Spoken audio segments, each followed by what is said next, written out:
أجرى المنتخب الوطني الأول ثاني حصة تدريبية له في سان بيدرو استعداداً لنهائيات كأس إفريقيا 2023 التي ستنطلق يوم السبت المقبل في كوت ديفوار.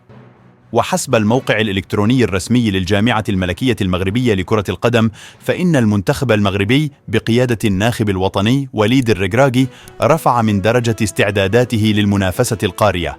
وبرمج الركراكي الثلاثاء حصة تدريبية بملعب أوغست دنيس بمدينة سان بيدرو ركز خلالها على جوانب تقنية وتكتيكية عدة. وهكذا نكون قد وصلنا إلى نهاية نشرتنا لهذا اليوم. نشكركم على المشاهدة والاستماع. لا تنسوا الاشتراك وتفعيل زر الجرس ليصلكم الجديد. لا تترددوا في مشاركة أفكاركم وآرائكم في التعليقات أدناه.